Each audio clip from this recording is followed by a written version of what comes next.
Hello and welcome back to Valerie's Garden with me, Valerie. Today we are going to be speaking about self-expression and more specifically, Wilbur. You can join Wilbur, but you need to take a seat. Oh, he just wants to play and he wants to express himself with loving kisses. Wilbur is going to share his piece of advice on self-expression. Wilbur, take it away. Well, what I'm getting from Wilbur is that he says, be yourself and look at all the love you get. Alrighty, so today we are going to be speaking about self-expression and more specifically, authentic self-expression. This is a topic I love, and there are a few different directions I feel that I can go with this, whether it's relating play to self-expression or like truth speaking. I'm going to tie in all of these little aspects in so that we can kind of get an idea of what I mean and what I'm specifically referring to. So let's get into it. Self-expression. Expressing yourself truly and fully. There are so many ways that you can express yourself truthfully. You can express yourself through dance, which I personally love to do. You can express yourself through your voice and your words and what you speak and share. You can express yourself through video creation, writing, through the music playlists that you curate, through the sports you do and the way you do them. There's so many different ways that you can express yourself. And when you are doing it from this place that reflects the essence of your being, that feels incredible. There is no mask. You're not performing. You are just being you. And this is a practice. So let's start with the foundations. When it comes to showing who you are and sharing who you are, I feel it does require a few different things. I feel like first, it does require one, becoming familiar with yourself, and two, safety. And when I say safety, I mean that you feel comfortable enough, even if it's just with one other person. For me, for example, it can be my twin sister, Vanessa. It is when you feel comfortable enough and safe enough to open up about your feelings, your opinions, what's real in you, sharing the things that you like and value, and just sharing all of the little aspects of you. It's a beautiful gift to have at least one person who you can fully be yourself with. I just want to take a quick second actually to say thank you. And I invite you actually to join in on this moment to think about someone you can show up as your true self with.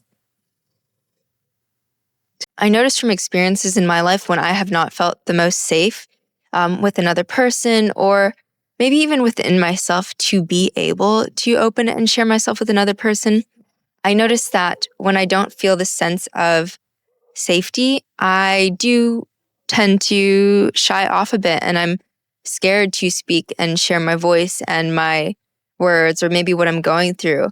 And when you're living from that state where maybe you have something going on and you're going through a really hard time and you feel like, wow, like I don't have anyone or I don't have anything and no one understands me. It can be so hard in those moments to explore and express yourself. But I feel like it actually is in those moments too when having an outlet to maybe get out what you're going through is what really helps and what really can transform your inner feelings and inner states. And it's not to say that you don't feel what you need to feel. It's just saying that once you have, you can get out that energy. For me, what I noticed when I was going through a really difficult period of my life was that humming and singing and dancing, to be honest, all of these different methods, and journaling as well. But I feel like all of these different methods, and I was just being honest with myself. Oh my God, there's a bee on my camera. Sorry. Hi. I already started getting into it there. So I'll just continue letting that flow, using self-expression as a way to alchemize energy and shift states. When I was going through the most difficult periods in my life, humming, singing, dancing, and journaling were the best ways for me to shift my states and to kind of get out what I was really feeling in a more healthy way, and in a way where I could really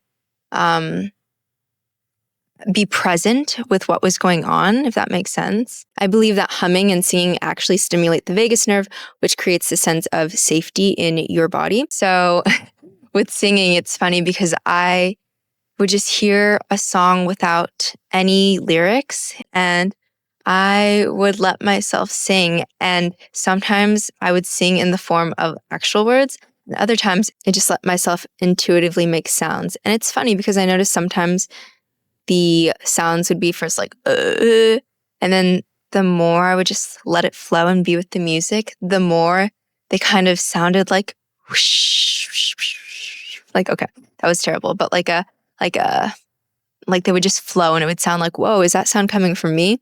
And it happens now too, and it actually shifts my mood immensely. And then with dance too, let's say having the safe space. Okay, so I guess this goes back in 2.1, taking the time to be present with yourself when you're alone so that you can feel your own energy, accept what you're going through and understand it, and then be able to share that outwardly and to the world, or to even just be able to change it within you.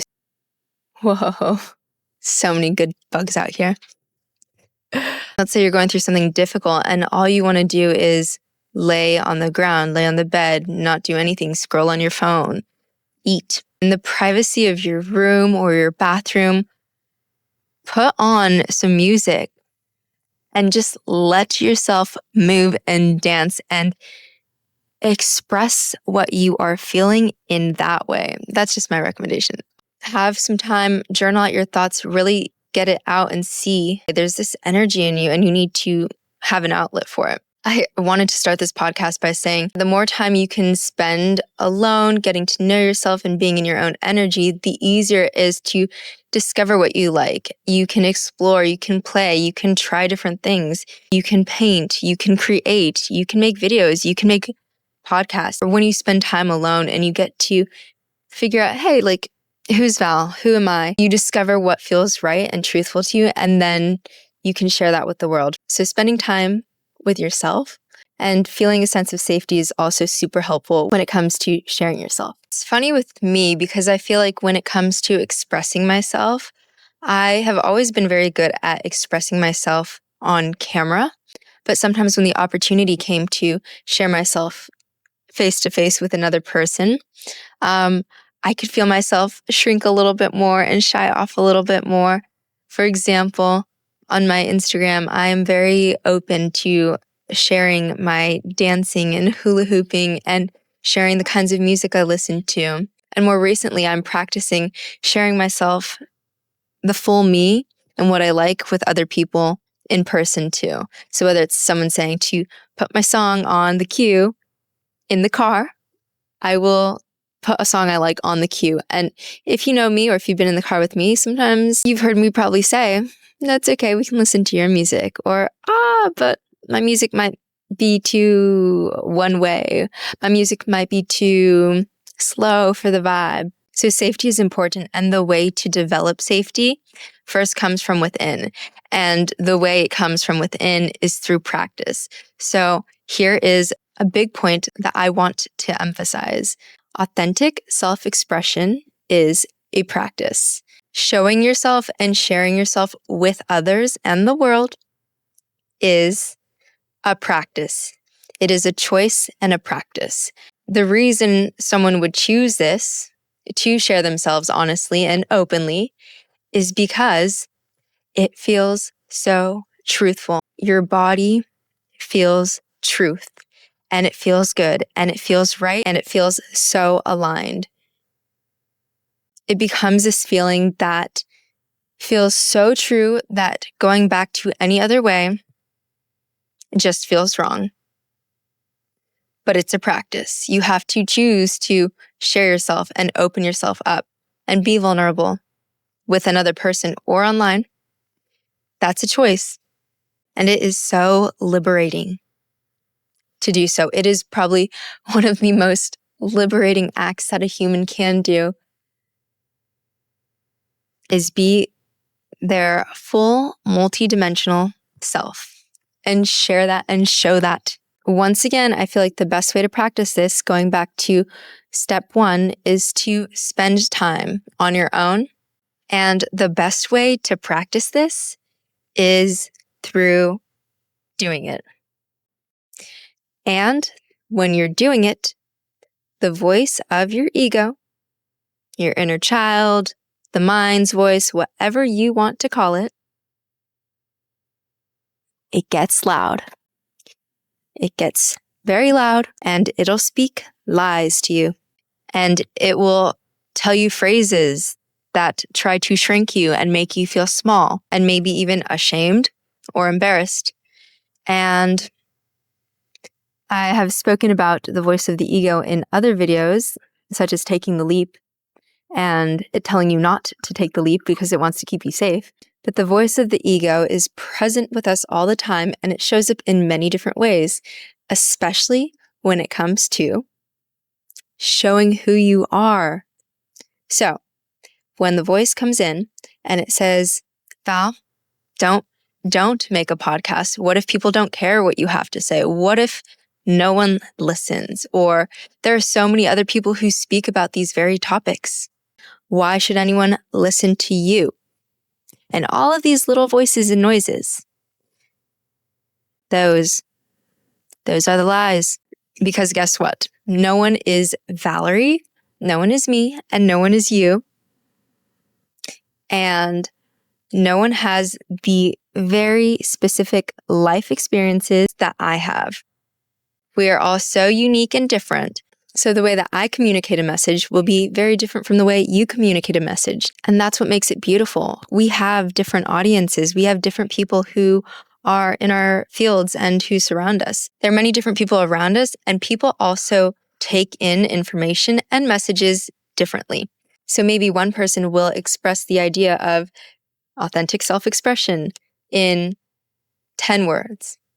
And for me, it might be 20 different words or a whole podcast. But as a listener or the person who's receiving the information and the message, they may need to hear it in B way, whereas someone else may need to hear it in A way. And that's what makes it beautiful. So when that voice, that critic voice comes up, it is, once again, it's important to be gentle with it first and foremost. Meet it with some love. Thank you for trying to protect me. But it is also very important to show it that it's safe through action, through making the choice to show up authentically time and time again. And when you show up as yourself, whether it's joyful and loud and quirky or more quiet and serious and direct, maybe even a little vulgar. Hi, squirrel. You being you in the truest way will attract the people who are meant for you, the experiences, the opportunities. And when you start to be met with the people, experiences, opportunities that align with you and that are exciting because you are being you, so you're like, whoa, look at what's happening. Like, this is what I'm experiencing. And it's the easiest thing because it's the simplest thing because I get to just be me. Then you're like, wait, it is safe to be me. It feels magical. I feel there are so many times in life when we just want guarantees first. We want, oh, well, I will only make the podcast if I know people are going to like and listen to it. I only want to share myself dancing if I know people are going to like the way I move. I will only wear my heart on my sleeve if for sure that person likes me first. If not, I'm not going to do it. It is through doing that very thing that you find out. And no matter which way it goes, you will feel good because you are being you.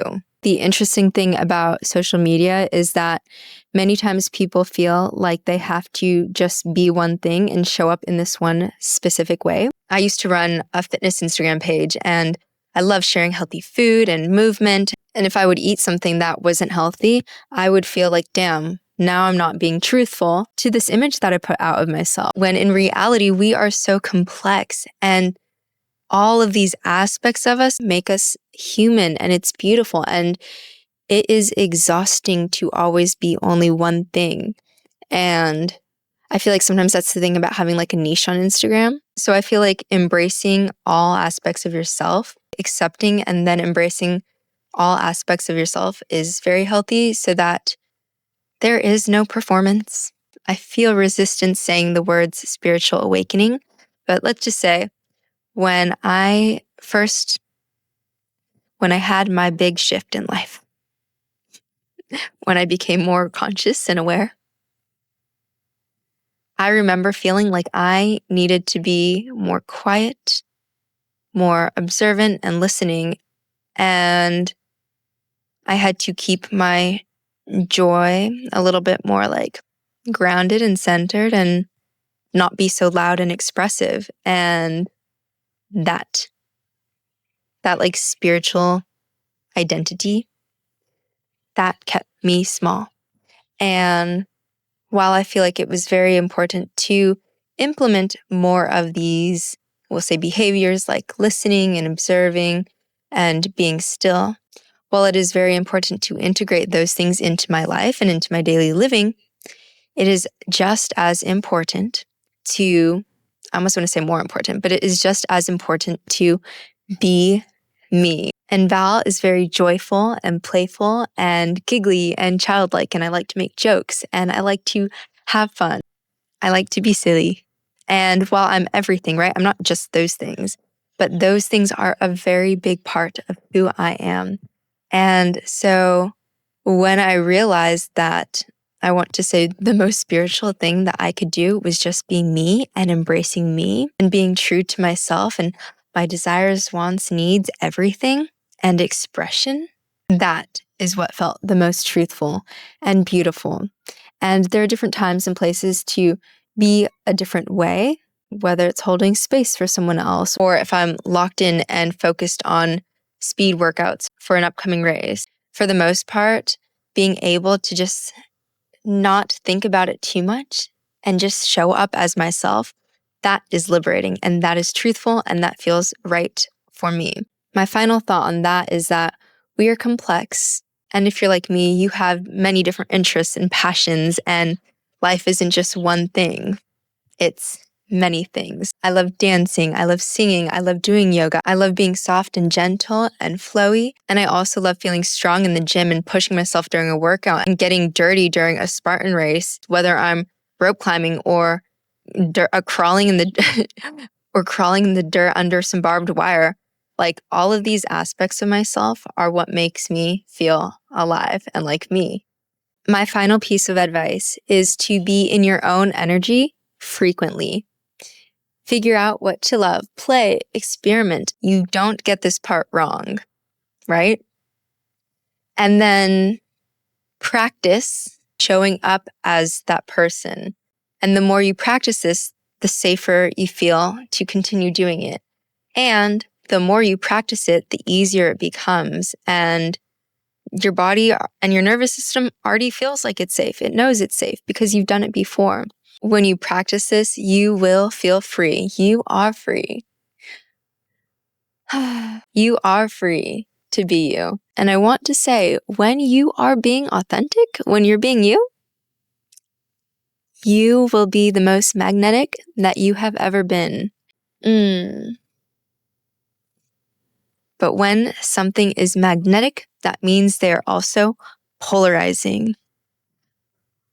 They're polarizing, and that is a good thing. Not everyone is going to vibe with you. Not everyone is going to like what you put out. Not everyone will resonate with what's truthful for you. And to that, we say good. Good. Actually, freaking fantastic. You don't want to be in those energies anyway. You don't need to please everyone. You shouldn't even want to be honest. So even though you are showing your nervous system that it is safe to be you, you will still be polarizing. So that means people will still have their opinions, right? And that's when you come back to the fact that it is a gift. To be a repellent for the things that you don't want when you get to be yourself, that is a gift and that is a power. Life is too short to keep yourself small just to be able to get that person's approval or to not hurt anyone's feelings. Life is too beautiful to not be fully yourself. Okay, you are a magnet. Bring in who and what is meant for you and naturally repel what isn't. We're so lucky. We're so lucky. It's so simple. It's not always easy, but it's simple. Sharing who I am with the world has not always been easy for me. There have been many times when I felt my voice did not matter and my interests were too different from who's around me. And it's almost like I didn't even give myself a chance and I robbed myself of the opportunity of bringing in the people who I meant to be around. So authentic self-expression is something I'm very passionate about and that I do practice often. Each day I practice it more and more and life feels so great because of it. But it has not always come easy and it does take experiences and a lot of exploration. I want to leave you with 3 questions so that you are able to just be really honest. I recommend getting a piece of paper or even if you want to use your laptop, that's fine. But just taking, let's say, 5 to 10 minutes to drop in with yourself, be really honest, and write out your answers to these questions.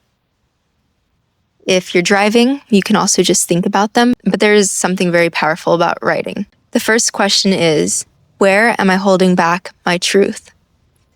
Is it online, in your relationship, with your family, around friends, on social media, in the work you do with clients or at work? Just where am I holding back my truth and my true self, we can say. 2, who am I trying to please? And with this question, I invite you to get specific. Are there names that come to mind? Is there a group of people that you think about when you're going to post to social media? Like, oh, the people I went to college with or middle school with. But I invite you to get specific. If you can write down at least 3 names of people who you feel you are trying to please when you show up the way that you do. When you get specific, you can ask yourself, why? Why am I trying to please this other person? What am I trying to prove? And how is it serving me to keep myself small by trying to please this other person? It's funny because I feel like if you are able to name, if people come into your mind quickly and you're like, well, my boss at work or my dad or whoever it is, let's say a random person from high school. I feel like if you can get specific, then you know where to distance yourself, maybe remove someone from social media or in your life or in whichever capacity you may need. Or if that person is important to you, you can also be invited to start showing up more vulnerably. So that is the nice thing about getting specific. And if you're not able to get specific, then you can also recognize that it is just your mind trying to keep you to play it small and to shrink and hide yourself. And you can take your power back when you recognize all of these things. And question 3, where in my life am I tolerating baloney, bullshit? Is there something that I'm pretending I'm okay with that doesn't really feel good? Or being around certain people or in different environments? And with all of these questions, you can also look at the flip side of things. Where do I feel I'm being the most truthful? When I'm around who? When I'm doing what? When I'm creating? When I'm playing? When I'm singing? When I'm locked in on work or sport? Like what feels good? What feels right? What feels like me? Where am I able to share my truth? For right now, is it only in my journal? Can I challenge myself to share that with other people? One close and trusting friend? Is it around other people? And maybe I want to share my message and my voice on social media. I invite you to take some time to just sit with yourself and ask yourself these different questions just so that you can make changes in your life if you would like to. For myself, I've always wanted to create a podcast. Since I was probably in high school or college, maybe college? Probably college. I was always the person to quiet my own voice. And through creating a podcast, this is me sharing what I feel within and challenging myself to share it with the world. And it does ground me to know that by me sharing my thoughts and opinions and experiences and recognizing that I am allowed to change and shift them. So whatever I feel now is resonant to who I am now. But it does reground me to know that by me being me, everything that is aligned for me will come in. Thank you so much for tuning in today. I want to encourage you to practice at whatever pace you need, showing up as you. I will see you on the next episode. Thank you.